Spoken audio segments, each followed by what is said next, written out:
My name is Dale Farmer, now 34, but I have always been a geek since high school until now. Somewhere I had grown a spine and now I can stand up for myself.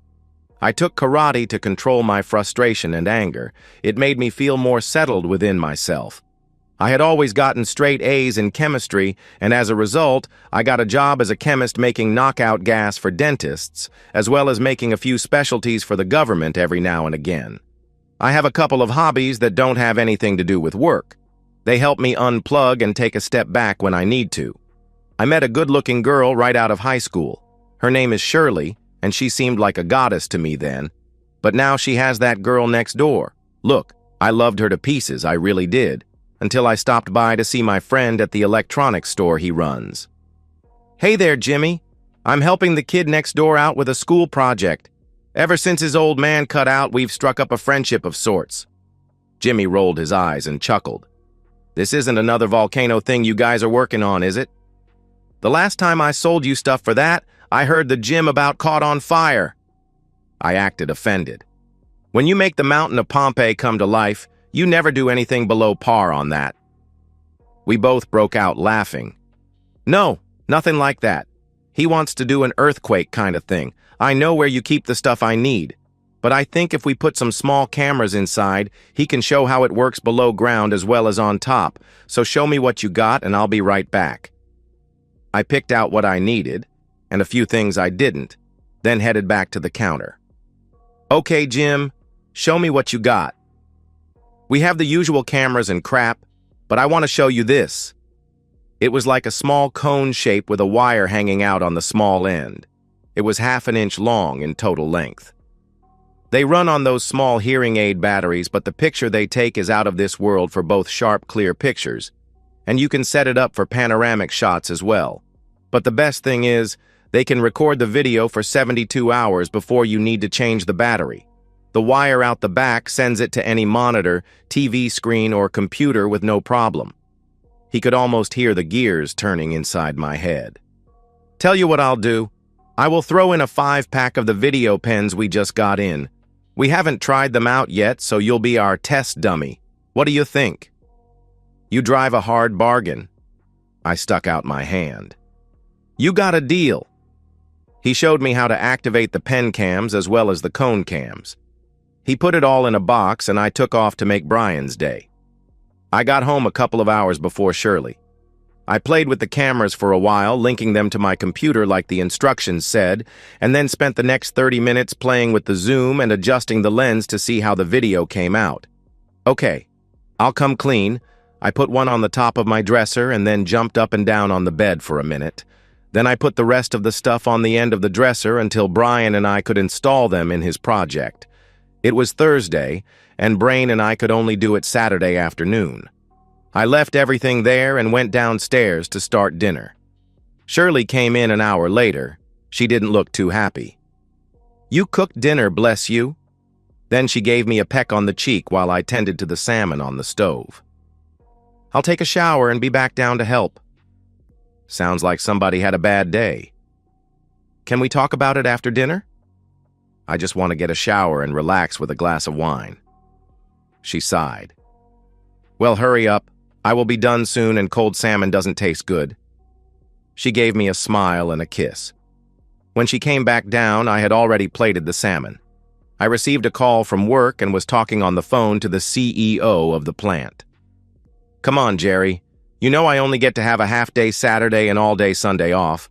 Why don't you call Terry or Jeff to cover the demo? They know as much as I do about it. They'll do just fine." I looked over at Shirley with that "I can't get out of it" look. Yeah, I understand." Then I ended the call. "Well, it looks like us going out for dinner Saturday night isn't happening. We have a demonstration for a government group, and Jerry made it clear that he wants me to take the lead on it. Heck, it's so simple that Ernie the janitor could do it with no problems. He keeps me on call and lets the other guys slide. In the past month, he's pulled this crap so often that we've only had one weekend to ourselves. I'm putting out feelers for another job. I know we've known Jerry and Samantha going on 8 years now, but I'm tired of him pulling this stuff all the time." Shirley choked on her drink of wine. "You can't do that, honey. Nobody will pay you as much as Jerry does. Besides, who would let you get away with working on your hobbies on company time? Dale, baby, let me call Samantha and see if she could get him to lighten up on you. Just don't do anything crazy until I talk to her, okay? I guess. But don't take too long or I'll just quit and walk out on him. I'm tired of getting the shaft all the time. Being so upset at the time, my mind didn't understand how she knew that I worked on some of my projects at work. The next morning, I wanted to call the guys up and tell them to finish up all the old projects because I wanted us to try something new. I came out of the shower and dried off. I picked up the house phone and got the shock of my life. You know how much I love being with you, but if you don't back off a bit, he will quit his job and walk out. With what he knows about chemistry and understands how to mix them safely, he won't have any problem getting a better job. He'll be here all the time, and that will stop our little get-togethers because we can't have them with him here. She sighed. In a year or two, when he gets his big promotion, I'll take him to the cleaners in the divorce. Then a couple of months later, you can kick that woman Samantha to the curb. Then we can have her arrested after we plant the evidence, and then we're home free. He's so smart but so dumb. If he hasn't caught us in the past 4 years, he never will. I want to be sick when I have to play the friend act with him. I should have had him eliminated instead of telling you of the plan. You blew it up into something from a crime novel. We would already have the monies coming in from his patents and living on a beach in Aruba. But you wanted it all before leaving. I just wanted you. You want all the money instead. You just put me and our relationship on the back burner until you want to play with it again, Jerry said. That's not true, lover. I'll show you how much on Saturday after he leaves for work. He's due to come down the stairs expecting me to have his breakfast ready. Just keep thinking Saturday. Then she hung up. Honey, you're going to be late, so hurry it up, she yelled up the stairs. I shook myself awake. Then I put down the receiver in my hand slowly. Then, hardly noticing it, I finished getting dressed and went downstairs. She put 2 eggs and 2 slices of bread along with a couple of pre-cooked sausage links on a plate, setting it in front of my chair. Then she poured some coffee into a mug and set it beside the plate. I'm not hungry anymore, thanks. I picked up my briefcase and started for the door. What about my kiss, baby? She had a confused look on her face. I opened the front door as she came hustling around the table towards the door, just as she got there and pursed her lips. I'm running late, I said, and pulled the door closed. Don't ask me how, but I got into the car and a second later, I was pulling into my parking spot at work. I saw Jerry. He was holding his hand up to the phone so no one could hear. He kept looking at me. He had the look of someone trying to figure out a problem. Around 11 a.m., Jerry came into my office. How's it going, Dale? You look like you have something on your mind. Anything I can do for you, buddy? I got up from my chair and walked right past him. Then I headed through the door of my office. I'm working. I have to check on a few things. I just left him standing there. I found our processing manager. Hey, Reggie, your son-in-law still a PI? Yeah, he's still working at it. Hopes he'll get a solid case so he can play in the big leagues. He looked me in the face. You look like you want some help with a problem, Dale. He wrote down his address. I'll give him a call and let him know you're coming. Anything else? No, my friend. Just getting my ducks in their proper rows if I need them. I leaned in closer. Keep your head down when it gets nasty here. I gave him a pat on the shoulder, then walked away. Reggie and I had known each other since the 7th grade. He knew something was going to happen here, and it was going to be big. He knew I never did anything half-heartedly. I walked back up to my office and grabbed my jacket. I told my secretary that I might be a bit late coming back from lunch. You never take a long lunch. You always come back 10 minutes early. So spill the beans, Dale. You know I care about you. Heck, I always had your back. Lisa, now isn't the time to talk. But can I give you 2 things to think about? First, how much do you value your job here? The second is, do you have the courage to walk out of here with just your own, with just your confidence that you will find one shortly after walking out? I leaned in close. There's a storm coming, and I worry that you might be found guilty by association. I've got your back as well. Think about it and then give me your answer by the end of the day, okay? I walked out for lunch knowing she was giving me a thoughtful stare. First, I drove to the bank and got everything ready to go. It helped that Skylar had a son who I had also helped out as well, and we became very close friends. I went to a lawyer who was recommended by a friend for the divorce. I spent a half hour there first telling him what I wanted to be done, which took 10 minutes. The other 20 minutes were giving him tips on how to brew better beer. He had pictures of him brewing, all over his office wall. The last thing I did was to stop by HR so I could give them my new account info, how much to send my investment counselor, and how my 401k was going to be divided up and sent to the right places I had indicated. After all that was taken care of, I ran across the street and ordered 2 sandwiches with fries and a couple of sodas. Then I took the elevator up to my office. As I walked up to Lisa, 1 ham and cheese with extra mayo and fries. Then I pulled a can of her favorite soda out of my jacket pocket. I would let that settle down a minute before opening it. Then I went into my office and got ready to eat my roast beef sandwich with extra horsey sauce and extra cheese. I had a side cup of mayo to dip my fries in. Jerry came into my office and focused on a handful of paperwork, rattling off what he wanted me to do to fix a screw-up, probably his making, and then he looked up at me. "What are you doing?" "Eating my lunch, if you want to know." I mumbled with a mouthful of food. "Eating your lunch?" he asked. "Yes, it's the meal in between breakfast and dinner. I thought everybody had a leg up knowing that." "Well, it won't be the last time I was proven wrong." Then I took another bite. I saw Lisa walking toward the doorway of my office, then put her hand over her mouth, trying to stifle her laughing, and turned back to her desk. "I need you to drive to El Donde. They have a chemical spill and the board wants our best man on the cleanup crew. You are going to have to leave Friday night and you should be back by early Tuesday evening. They've already set you up with a place to sleep and keep your receipts for your meals so the company can reimburse you." He spits the nonsense rather well now. "Fine by me, bud." I stood and grabbed my jacket. "Where are you going?" "You still have to set up the event for the government. I'll ask Fred to do the demo." He started to raise his voice. "Then have Fred set it up. I have to get ready to take off." I wrapped up the other half of my sandwich. "Don't worry, he'll be fine. You'll be there with him, right?" Jerry's eyes narrowed enough that I could tell. "Chill out, old man. You should remember enough chemistry from freshman year in high school to do it and make it look good. Remember, if you can't befuddle them with brilliance, then baffle them with nonsense." I gave his back a few slaps like you would give a small child.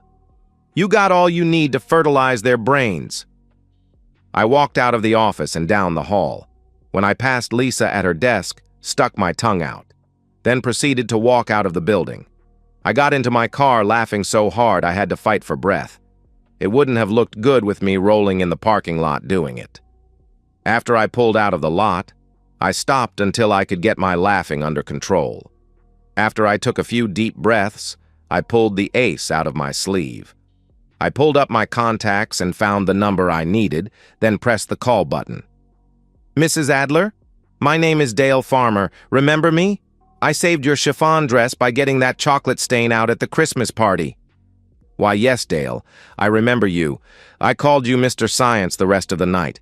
Thank you again for that. I wore the same dress at our niece's wedding a month later, and it still looked excellent. So what can I do for you, my boy? Are you calling me to call your marker in while my husband is still at work?" Then she laughed that stunning laugh she had. I knew she was joking. Both she and her husband liked to banter back and forth like that. "Mrs. Adler, it's funny that you should mention your husband. I would like to take you both to dinner tonight, if that be all right." "Why, sure, that would be lovely," she said. "I will call Harrison now to let him know. Where should we meet you for dinner?"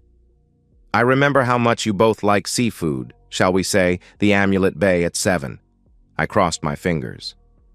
"That would be perfect. I'll call Harrison and we'll meet you there," she replied. "I will be waiting for you both. Thank you for indulging me. See you then?" I smiled. "Thank you, dear boy, until then." Then she disconnected the call.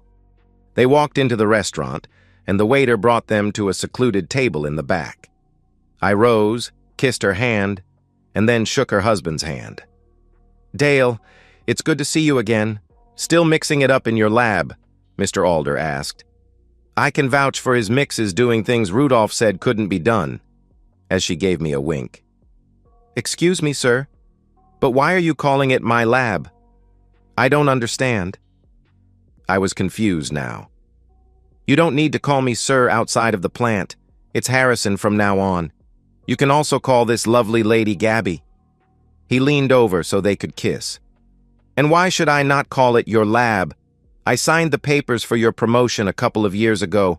I handed them to Jerry, our CEO, personally." He glanced at Gabby and then back at me. "I've got a bad feeling that you never knew that, did you?" We paused as the waiters brought our food and then uncorked a fine bottle of champagne and poured a glass for all of us. "I did not mean to eavesdrop, but I heard something about a promotion. This bottle is on the house. Enjoy your food and do not hesitate to call on me if anything is amiss." The waiter left. "So tell me, son, what's been going on at my company?" Harrison didn't look happy at all. "There's a lot of things going on, Harrison, and your CEO is in the middle of it all. Do I have permission to speak freely?" Harrison nodded. Then I told them everything. Harrison brought his fist down on the table, making everything rattle. He looked over and waved the waiter away.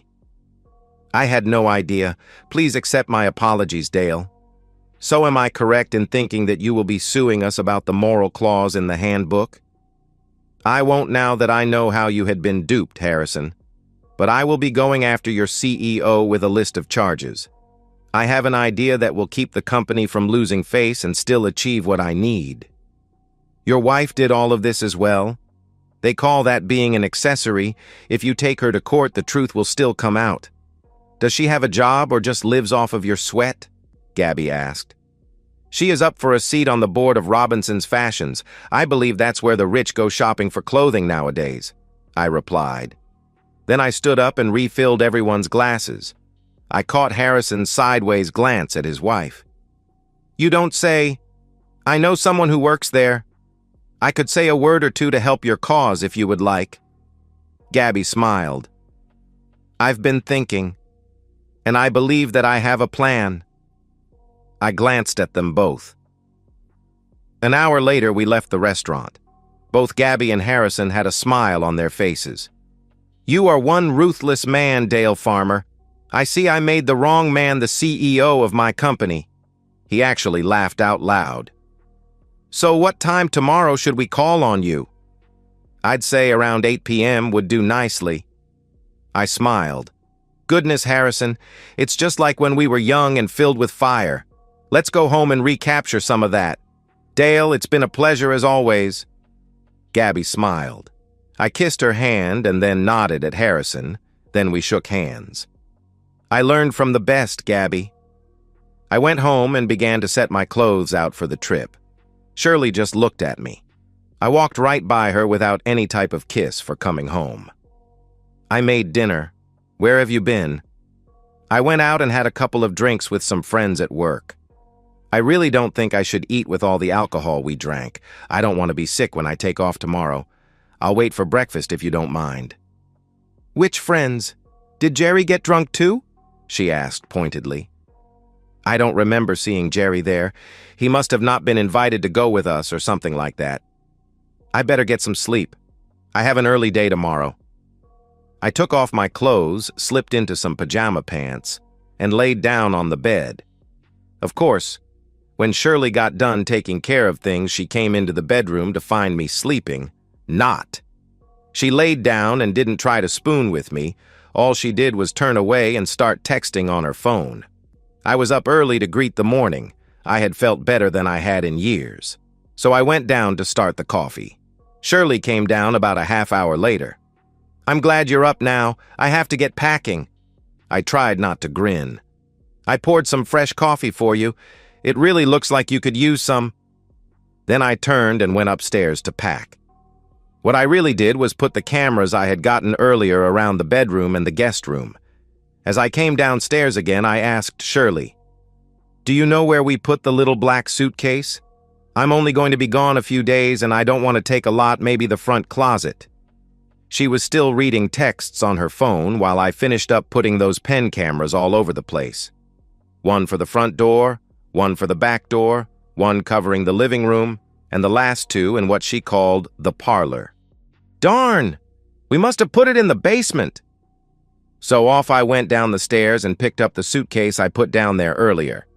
I plugged in a new computer, then turned it on and opened all the files needed to access all the cameras, so whatever they caught would stream as well as being sent to a new cloud account I had made.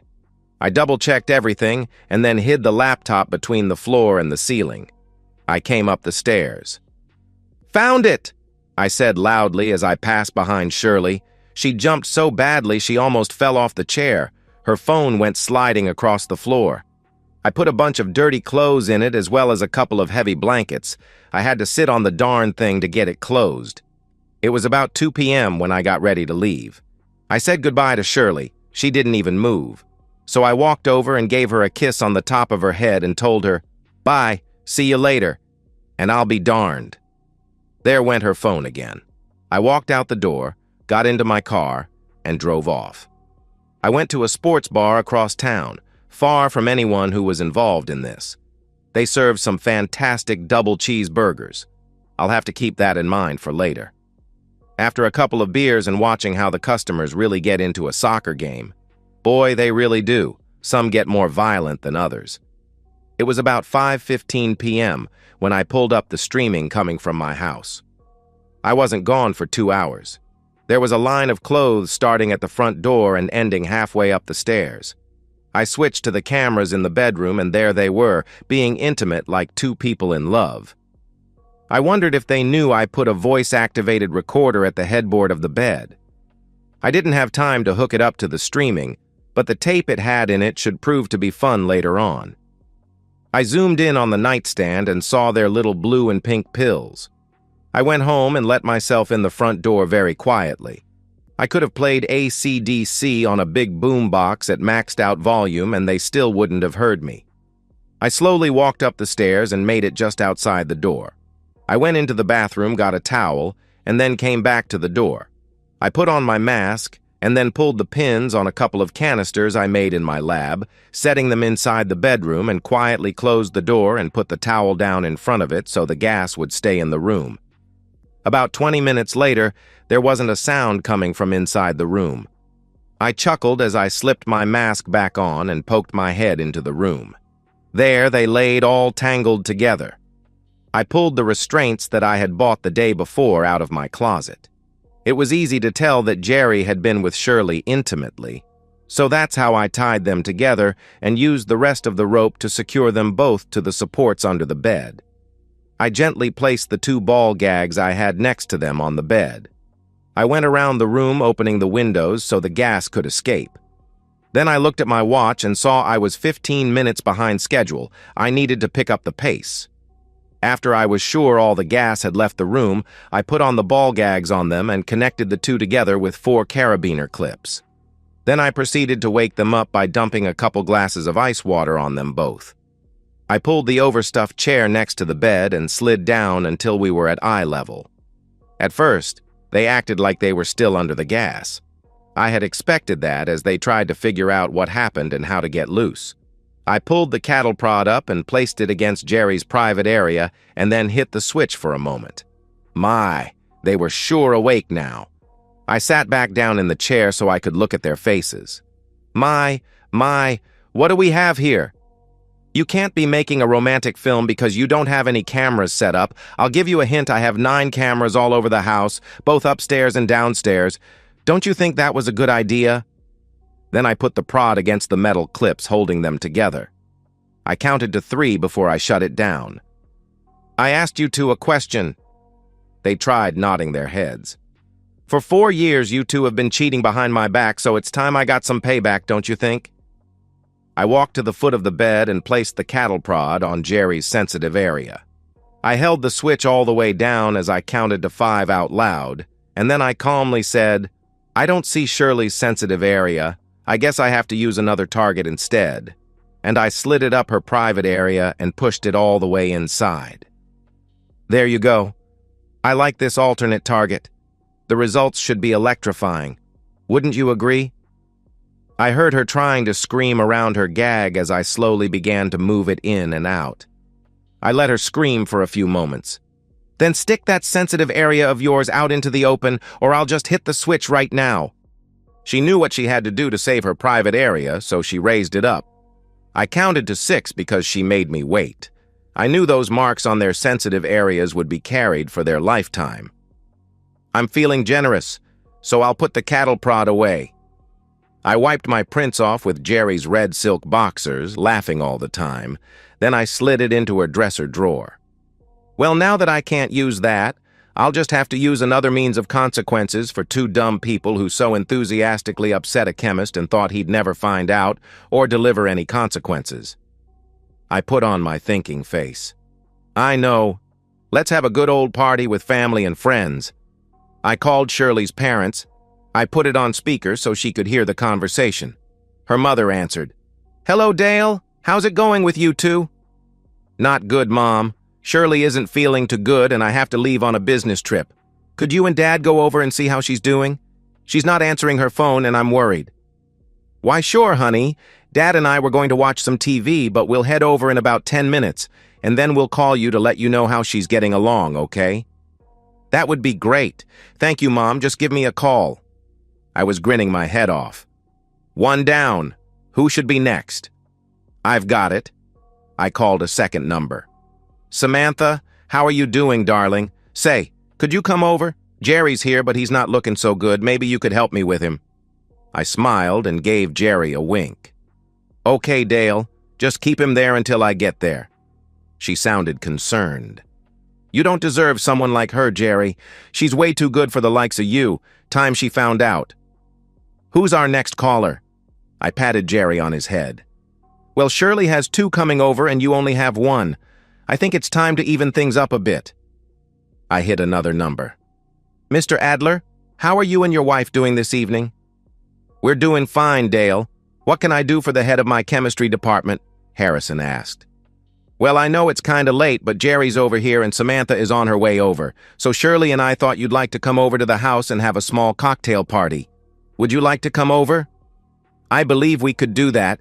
It's been so long since the wife and I did anything like that. Count us in. We'll be on our way shortly," he said. "Thank you for coming, Mr. Alder. We're looking forward to seeing you two soon. Give your wife my best." "Thanks for the invite, Dale. We'll be there soon," he replied. I looked Shirley in the eyes. "Isn't this fun, Snookums? All our rowdy friends are coming over tonight." All she could do was lay there with tears running down her face. "It's too late for tears, cheater. 4 years too late." Then I acted like I had forgotten something. "I know. I'm the only one without a date to this prom. We have to change that, don't we?" I hit the last number I was going to call for the party. "Hello?" "Lisa, my darling, there's a party going on at my house tonight, and I could only think of you as the most deserving person I know that I would care to invite. Please say you'll come." "Dale, are you asking me out?" Lisa asked. "Lisa, the Alders are coming. Both sets of our parents are coming. Even Jerry and Samantha will be here, but I'll only be happy if you were here with me. So what do you say?" "You're not drunk or pulling my leg, are you?" She sounded a little rushed. "I care for you too much to do that to you, honey. This isn't a joke. I'm asking." I sounded serious for the first time tonight. "To be honest, I got your address from HR today. I have time to come get you if you don't want to drive." "Dale, you can't have my address, I know. 1244 DeWalt Drive, I told you I did." I sighed. "That's my old address." She chuckled. "I live at 342 Belmont Lane." I perked up. "Belmont Lane? That only 7 blocks from here?" "I know. I've had your address for the past 6 years. I am your secretary, you know." Then she laughed. "I'll be knocking on your door in 15 minutes. Then the call cut off. "Okay, you two, don't go anywhere. I have to whip up some snacks real quick like." Then I remembered the new deli 3 blocks away. I found the number and gave them a call. Lisa beat them by 5 minutes. "I thought you said 15 minutes?" You want me to go back home and then come back? She giggled. Let me show you what I've wanted for a couple of years now. I took her into my arms and gave her the most passionate kiss that I had ever given to anyone. Is there more where that came from? Her breathing had gotten a little heavier. You'll find out soon enough, sweetness. Then I kissed her again. What about your wife? I don't think she'll stand still for this, Lisa asked. I broke out laughing for a minute. Well, let's go ask my soon-to-be ex-wife, but I have to get something from the basement first. I ran down and retrieved the laptop and set it on the kitchen table. Now let's go ask her. Lisa gave me a look like I was crazy. No, honey. Crazy was what was going on when I came home. Come here a minute. I've got something to show you. Then I opened up the bedroom door. Now that is crazy. She walked around the bed and then bent down to make sure about what she saw. So how did all this happen? I went out for dinner and then came back knowing her and her lover would be together on our bed. I had made up a couple of canisters of CTR-17 and set them off in the bedroom. They went out like a light.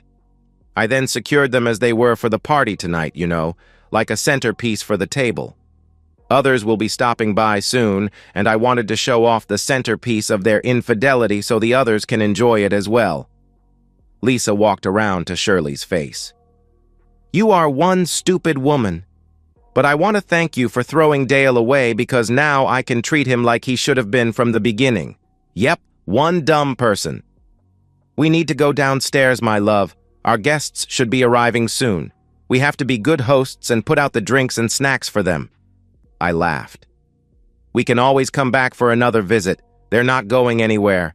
As a matter of fact, they will be on display all night long. The first to arrive was her parents. Mom asked, what was I doing here instead of on the business trip? I couldn't take not knowing, so I blew the trip off and ran back here. I left her upstairs in the bedroom just the way I found her. You can go up to see her, you and Dad, but I don't think you're going to like what you see. I looked at her dad. I'll have the whiskey ready when you come back down. I'll get a glass of wine for Mom as well. Then Samantha came running up to the door. Where's Jerry, Dale? I have to check on him. He's upstairs, Sam. I couldn't believe it either, so I left them as I found them. Them? Then she took off upstairs. I had already had their drinks poured when Mom and Dad came downstairs. They just looked at me. I'm sorry, but that was the way I found them when I walked into my own home. Your drinks are on the counter and the snacks are over there as well. Samantha, on the other hand, went off like an army barrage. I never knew she knew so many cuss words. Then I heard a crash. I went to the stairs to see what Sam had done, but she was coming down. Sorry about the lamp, I knocked it over while I was waving my hands around. You got any vodka? Over here, honey. Sorry you had to see all of that, I said. No, Dale. If I hadn't seen it, I wouldn't have believed it. Do you have any scissors? I got her a pair from the drawer. She held up 3 credit cards and cut them all in half and left them on the table. I took all his cash but $20 and left him with only his car key. My brothers are coming over to pick me up while the other drives my car back to the house. They're spending the night in case he shows up. She looked up at me with the saddest eyes. How about a refill, bartender? Mom walked over to me. She's one messed up woman for doing this to you. I'm not stupid enough to ask if you could get over this and take her back. I have to leave and think about if I still have a daughter or not. Goodness, Dale, Dad and I are so sorry that our family messed up you and yours. Not you or Dad's fault. None of this is on you. I gave her one solid hug as she cried on my shirt. Shirley's parents left right after Sam's brothers came by to pick her up. My mom and dad came next. They went upstairs. Mom came back down after a few minutes and I gave her a glass of wine. I heard a loud sound and went up to see what was going on. Dad walked out of the bedroom massaging his right hand. I just smacked him a little and the punk passed out on me. I'm going down to see your mother. I walked in and took a look. The whole right side of Jerry's face was already turning black. He was out cold. Then a sour smell got my attention. Urine? They were both covered with it. I went back down and poured a glass of bourbon for my father. I took a few pictures for the family's website. For posterity, you understand. Then when Mom walked out the door, my dad leaned over. "Nice touch, son. Nice touch." The Alders walked in soon after everyone had gone home, except for Lisa. We greeted them and they sat down on the couch. "Can I offer either of you a drink?" "I have a nice bottle of red if you would prefer, Gabby." Harrison stood up. "I think we will wait until after all business has been settled." Gabby nodded in agreement. "So, Dale, would you like for us to meet your other guests?" Giving me a slightly evil smile. "I would be happy to, Harrison." I couldn't help but let out a small chuckle. "If you both would follow me, I would be happy to introduce the two of you." I led them upstairs to the master bedroom. "Will you look at that, my dear? It seems that I have hired the only CEO in the world who makes house calls." It was obvious that Harrison was planning to enjoy himself with everything going on. I left and got another chair so Harrison could sit next to his wife. "Why, thank you, Dale. You're a gracious host indeed," as he sat down. "Shall we get down to business? Something smells rather unpleasant in here at the moment." "Yes, dear, that would be nice. I do smell a touch of the sewer in here, now that you mention it," Gabby replied politely. Harrison pulled a short stack of papers from his jacket pocket. "Let us begin." He cleared his throat before he began. "Jerry Mathers, the company has evidence of your embezzlement and misappropriation of funds, which you withheld information from one Dale farmer for 2 years. You had it routed to an offshore bank account. Said account has been frozen, and the money is on its way back to the USA. You also withheld the promotion information from Mr. Farmer while you stole it from him. The board of the company sees that as theft and embezzlement from not only Mr. Farmer, but the company as well. Both sets of charges have been filed in both federal and civil courts. The board sees this as grounds for termination. As I imagine, you're curious as to federal agents stepping in. The FBI has reviewed your offshore banking and found you had broken several laws, including defrauding the bank, as well as wire fraud, and a couple of other charges that they are looking into. Very bad form indeed, Jerry. But I also need to inform you that in the process of helping Mr. Dale Farmer regain his status, you denied him. The board has also filed a civil action against you as well on his behalf. I have one more item of information that I shall leave you with. The so-called golden parachute has been withdrawn by the board and is to be given to a... Sorry, I had the paper right here. Ah, here it is. It will be given to your replacement, Mr. Dale Farmer. The board and I are very disappointed in you and your management skills, so don't look for a letter of recommendation. There is a final piece of business we need to attend to. He waved his hand to his wife. Gabby, the floor is yours. I turned my head to look at Gabby, confused. All I got in return was a very sexy and sly wink. I believe we have talked Jerry's ears off, so I will turn my attention to your soon-to-be ex-wife, Dale. Then she turned her head to look at Shirley. I know you don't know me, so let me introduce myself. My name is Abigail Alders. Does the name ring any bells? Are you sure that you are soon to be sitting on the board of Robinson's Fashion? All Shirley could do was shake her head a little, but enough so she could answer any yes-no questions. Gabby let out a large sigh. In the business world, I am referred to as the owner of Robinson's Fashions. Is it clear enough now? I thought Shirley's eyes were going to fall out of her head. Even I had no idea. After hearing of your trysts with Jerry here, I had my people look through every dealings you had with my company. They're a very thorough group of people. That's why I hired them. I'll bet you thought you were being sly, didn't you? It did take a while, but they found your 0.25% that you'd set up to make it look like an ordinary tax and attached it to every purchase after you were made manager of your first department with my company so very long ago.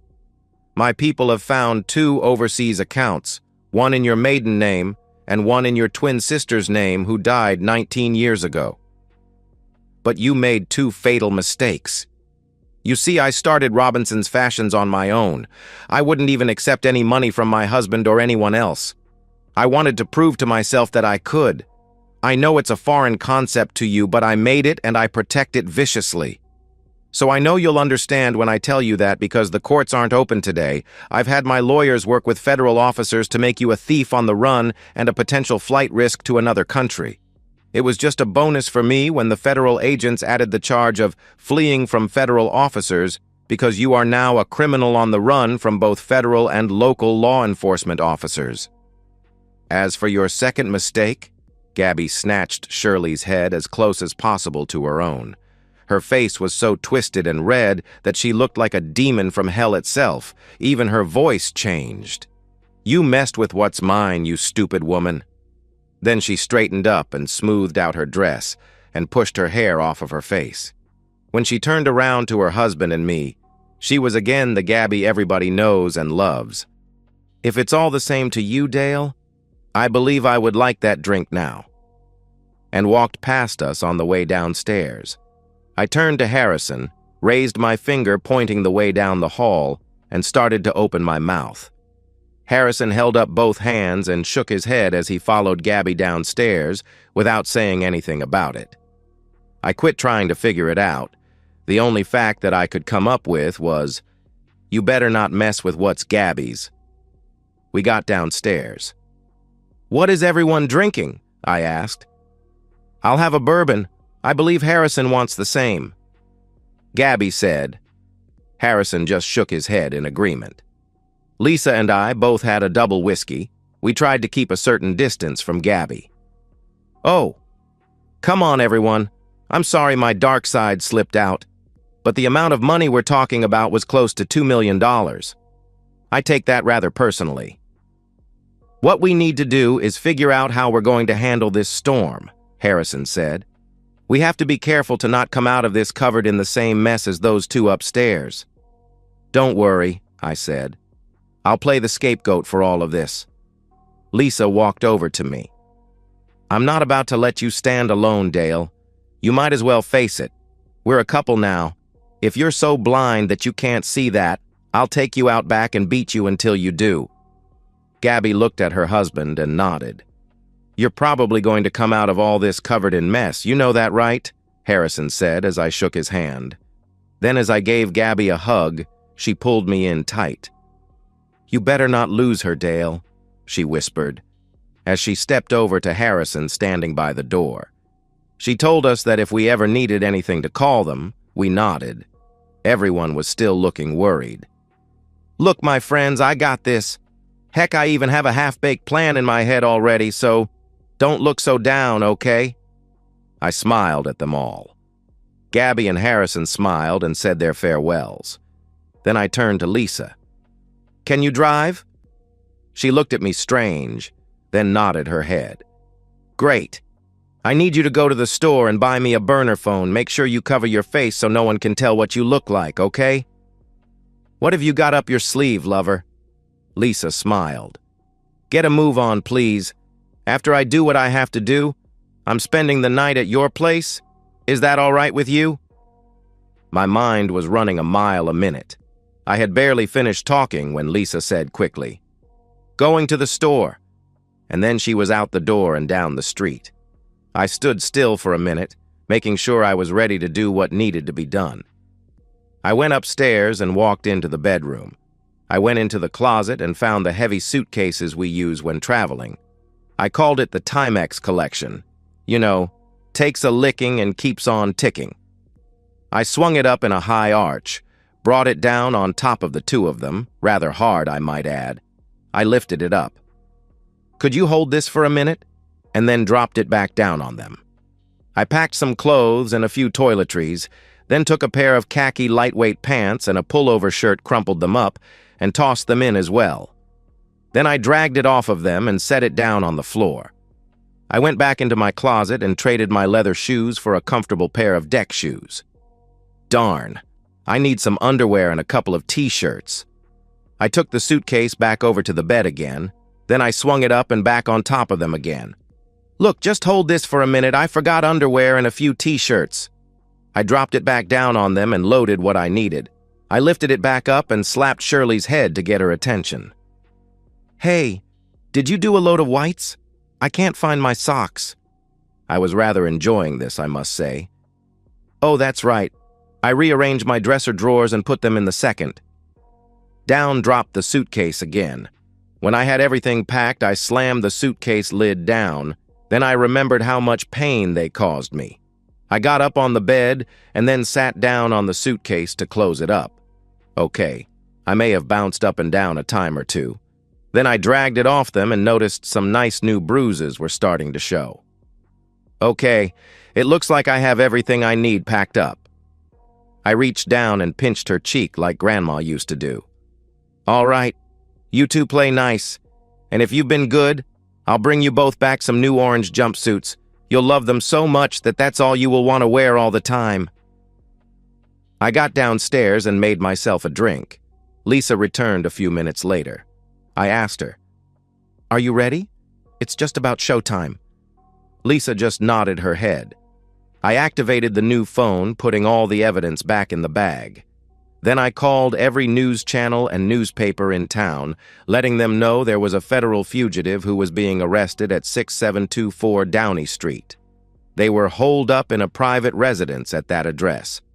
Then I called the local FBI office and police on my phone and told them that the two fugitives they were looking for were in my house and that I came home to find them in the bedroom. I tried to do something, but the man attacked me suddenly and forced me out of the door and locked it. I told them my keys were inside because when I get home, I always put them in the dish by the door. A few college friends that I knew were walking down the street. I pulled a muscle or stretched a tendon in my groin, and they came over to help. They told me they found the back door open and went upstairs to confront them. They came downstairs and told me they had subdued them with some stuff that was lying around the room. "Are they still on the premises, sir?" the officer asked me. "I believe so, officer. I kept hearing loud sounds, but everything is quiet up there now." I replied, "We have units in the area close to that address, and we'll be sending some support units to assist them." "Where are you now, sir? You're not being threatened or in harm's way, are you?" he asked. "No, sir. I'm laying on the couch and a friend from work is with me. I can hardly move with my bum leg." I replied I laid down on the couch, then had Lisa grab the baseball bat in the closet, and then we sat down and waited to see who would get there first. They came in this order: the police, then the news crews, leaving the feds for last, which we thought was funny, as the federal offices were the closest of them all. "So you are Mr. Dale Farmer, and you are ma'am." He dropped into a chair. "My name is Lisa Boyd. I came over to see how he was doing after his trip. I arrived to see a man push him down onto the concrete porch, then pick him up and force him out into the front yard. When I got to him, he could barely walk." "I see," said the officer. Then he looked at me. "You told the desk sergeant some college friends came by to help you?" "Sometimes I help students out with their class projects, like my neighbor's child," I told the officer. "Okay. Can you give me their names?" the officer asked as he wrote down some notes. "I'm afraid I can't. You see, they told me to keep their names out of this as they're getting ready to graduate. 2 are going for their masters while the other 4 already have jobs lined up, and they don't want anything to jeopardize their future. I told them I would respect their wishes, sorry." I adjusted myself a little on the couch and acted out a nice wince and moan. "Lisa, could you go to the bathroom and in the cabinet are some Advil? Would you get me a couple, please?" Lisa went upstairs and she had to have an officer accompany her. "I'll just take the bottle downstairs so I won't have to bother all of you again. Would that be all right?" she asked the officer. He just nodded and followed her back to the stairs. She came back down, walked over to the couch, put 2 pills in my hand, and then went into the kitchen for a glass of water. Just as she sat down, 3 officers came in with bolt cutters and went up the stairs. It was an hour later that 2 ambulances arrived to pick them up. Apparently, they had been in one position for so long that even trying to straighten any of their limbs out caused them great pain. I loved it when the EMTs had to roll them out before the large crowd that had gathered outside of my house. The lights for the camera crews and the flashes from the reporters were going non-stop as they wheeled them out, and then tried to find the best way to get them into the ambulances. The detective told me that I would have to sleep somewhere else that evening, as the house had been declared a crime scene. Lisa spoke right up. "He can stay in the guest room at my house, so you can reach him there when you're all done here." She gave the officer her address and home phone number in case they had to ask us anything else, or when I could come back to the house. The officer agreed and then helped her to stand me up. I went out onto the porch where I gave a small press conference, answering all the questions they asked me. Near the end, I noticed the man in charge of the FBI had come out of the house. I called him over and made a show to express my gratitude for all officers who came to help. With their cameras running and all the recording devices nearby, I asked him one final question. "Agent Copeland, with everything that has happened, her being my wife and him being my boss, plus they were subdued in my home, and I was the one who called all the law enforcement officers represented here. Do I still get the $10,000 reward offered on the TV news that said you were offering for their capture?" Harrison waited a week before announcing my promotion to make it look good. Both Shirley and Jerry were served divorce papers while awaiting their trials. There wasn't any problem with them going through. I had asked to speak to her one final time, but she told the guards a firm no when they told her I was there. A year later, my wife Lisa and I welcomed our son, Dale Harrison Farmer, into the world. I sent a picture of all of us to Shirley. They told me she went into fits of anger and then attacked the guard who gave it to her. While she was in solitary, she burned both my letter as well as the picture. P.S. I did get the reward, so I took the family on a little vacation. And so, we've reached the end of today's story. Was it what you expected, or did it take a twist you didn't see coming? I'm curious to hear your thoughts. Share them in the comments below, and let's get a conversation going. If this story kept you hooked, make sure to hit that like button. And if you're new here or just haven't subscribed yet, now's the perfect time to join our community. I bring you fresh, captivating stories every day, so click that subscribe button and turn on notifications so you never miss out. Thanks for watching, and I'll see you in the next one.